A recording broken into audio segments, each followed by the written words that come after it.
Just hang on. Right, okay. We're ready. We're doing interviews. Hi, Micky. We've turned up here today to come see the protest. Can you just tell us a little bit about what's happening here today? This is about 6 decades of child abuse in children's homes. It was done by those employed to look after kids.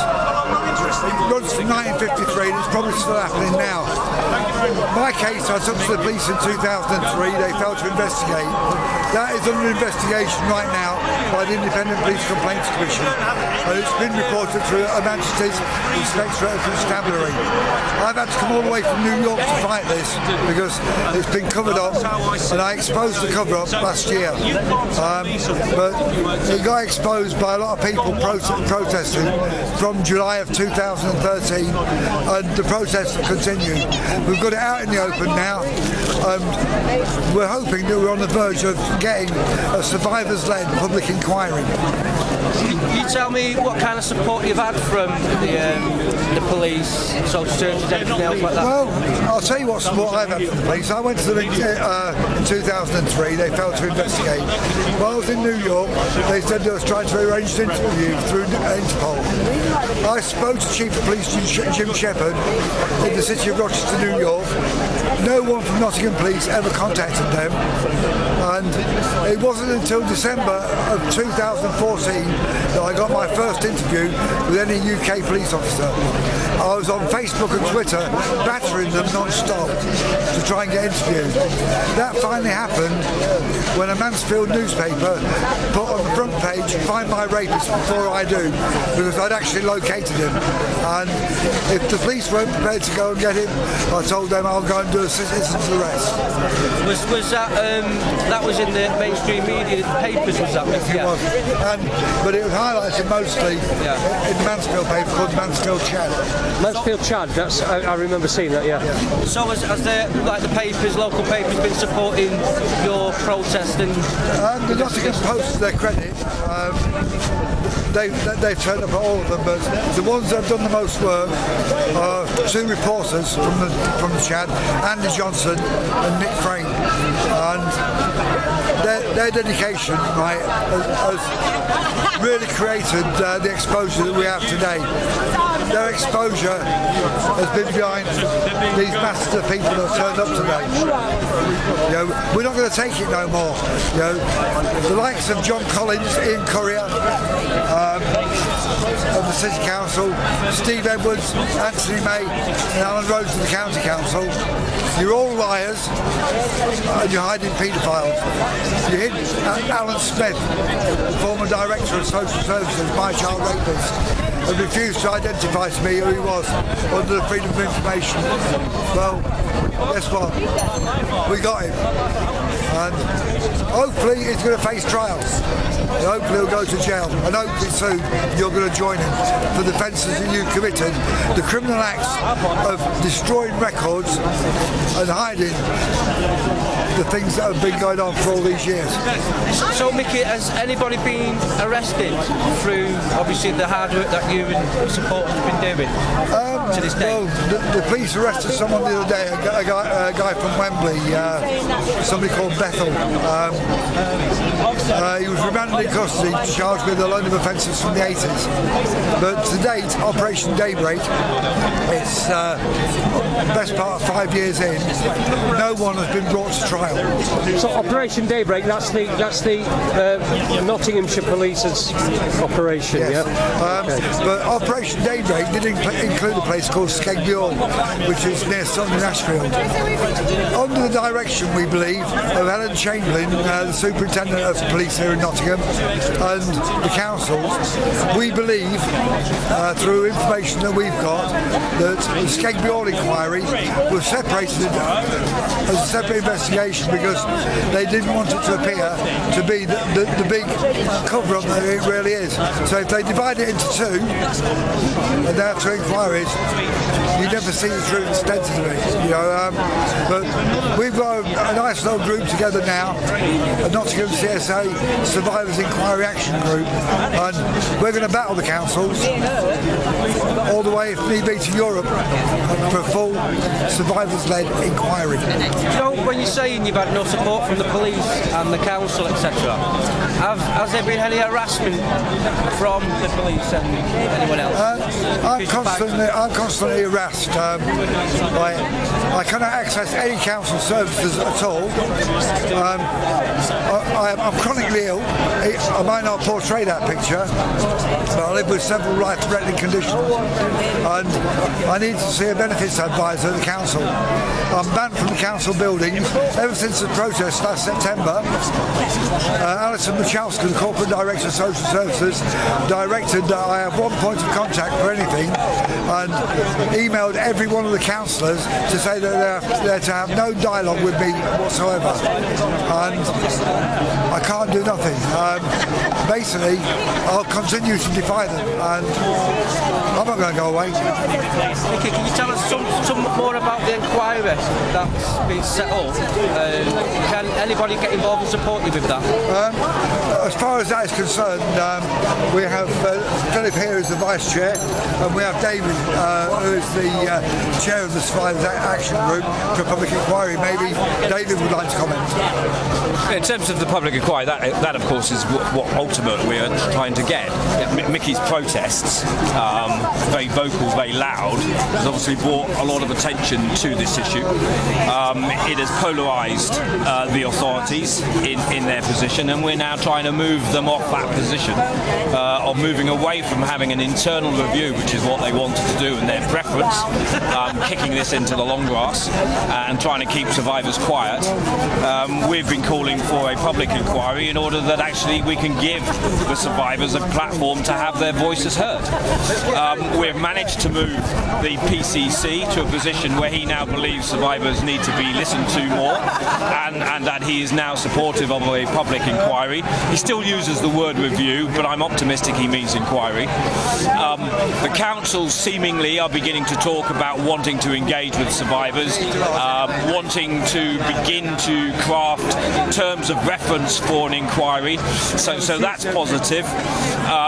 We have sought review by HMIC on Operation Daybreak because we think its terms of reference are far too broad. They're so broad that you will never ever get to a conclusion of Operation Daybreak, and we think that HMIC should come and actually review that operation and see whether we are right that their terms of reference are broad, and see if we can narrow down that operation so that it concentrates purely on the criminality. And we're not convinced about the prejudicial nature of beginning to hold an inquiry prior to the end of Operation Daybreak. Certainly the Westminster inquiry is beginning without a end to the police operation, so I think we could actually press that here in Nottingham, and then we will continue to do so. But ultimately, what we want to do is get a public inquiry, get an independent panel which the survivors are happy with, write the terms of reference which has had input from the survivors, get them to be able to come forward to that panel with their evidence, probably more coming forward to that than would come to the police because they've lost confidence in the police and its operation, and then let's get to the bottom not only of the criminality that took place, but also the continuing crime against these people by not actually giving them a voice, by not actually letting them come to a conclusion and finding an end to this story, and actually by not doing that continues the crime against them. But it's not just about the guys that were in the children's homes that were physically abused. It's about all children, whether they were abused physically or whether they were abused mentally, and that mental abuse continues, so we need to get to that inquiry quickly. And from my political perspective, one of the easiest ways is to vote the Labour Council out of Nottingham on May the 7th. That will allow us to put people in there that will open this up, like a dam. It will be like the Mona Dam being hit by the dam busters, and we will suddenly be able to give the survivors the justice that they've been seeking. Is it do you like? Is there support? Is there any more support that you need? Is there anything like? Is it people can join you? Well, we certainly have called people to come and support us. Not only support, but what we want to try and do by forming the survivors group is to actually reach out to those other survivors that have not yet come forward. You know, we know there are many more people out there. Maybe they have got on with their lives and don't want to say. But actually, you know, when there is a public inquiry, we need them to come forward because their evidence will corroborate other people's evidence. Their evidence will build the story brick by brick as to what actually happened, and that's what we need to do. And then there will be those survivors who haven't come forward, who want it, get it off their chest. You know, find that conclusion in their lives and bring it to an end. Is it your belief that this is not just separate to Nottingham, Rotherham? Do you think this is up and down the country and has been for decades? I want to be careful of how I articulate a kind of broader national conspiracy theory, but I'm coming to the conclusion that I think as Westminster progresses, Westminster tentacles like a spider's web will start reaching out to other areas, and where those areas are I would not know. Would I be surprised that there would be a linkage between Nottingham and Westminster? No, I wouldn't be surprised. But I don't think it's just necessarily, you know, that kind of spider's web of child abuse. But I think there's an ideology that's wrong here. You know, an ideology that covers up for political gain. You know, there must be a huge nervousness amongst, you know, local Labour councillors that, you know, they're scared of scrutiny. I mean, I can't see what's wrong with saying, you know, something happened, we're sorry, we're going to investigate it, we'll bring it out in the open, we'll learn lessons from it. As opposed to trying to close it down and pretend it didn't happen, and then to pretend that it didn't happen and cover up that as well.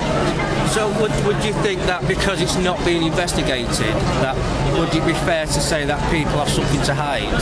Well, there's political gain, but there's political loss as well. There is political gain, and of course the flip side of that coin is that there is political loss. You know, the Nottingham MPs have been noticeable by their absence. Not surprisingly, you know, are they going to come out and publicly criticise their own party's local council? Probably not. And maybe they're in a difficult place, but that's just tough.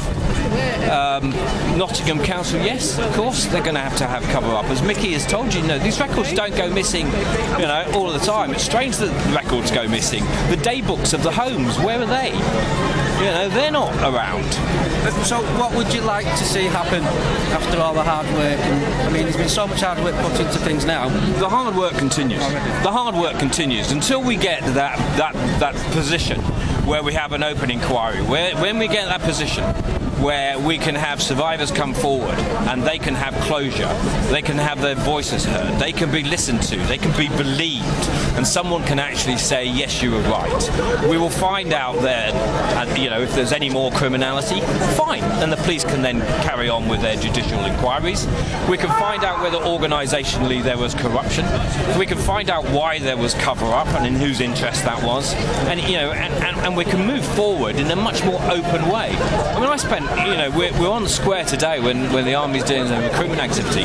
I spent 35 years in the Army, you know, protecting what I thought this country and its people, and only to find out that behind my back this sort of stuff was being done to children. You know, I'm a bit kind of angered, and you know that people have abused their position of trust, you know, to do this. So, would you like to see other groups set up, and would you potentially support them if people come forward? We've already broadened our group. I mean, there are, you know, there are people who are calling attention to a subject called forced adoption, where children are being taken off parents for a number of reasons by social services, you know, and those children are being adopted out without the parents' consent. They don't even know where they are, so they're losing their children. Now, at the moment, it's a very small group. It's trying to get its voices heard. What we've said is, you can sit with us, we will support you, you support us, and when you grow, then you will find, you know, you'll be able to fly on your own. Thank you very much. Thank you. So, what? Just 1 second. I mean, we've got this gathering today. People coming from all over. What sort of areas are people coming from to support? I mean, we've got people that come up from London. We've got people that come up from Stevenage, over from the West Midlands, He's down from Sheffield, down. from Mansfield. I was going to say down from Manchester. Sheffield and down from Leeds. Yep. We have got national people that have come here because this issue is around the place. I mean, Melanie Shaw, is an HMP Peterborough. There are people that come up from Peterborough. She's being kept incommunicado. She's part of the child abuse story. Yeah. And her story needs to be held. Brilliant. Thank you very much. Cheers. It's a pleasure.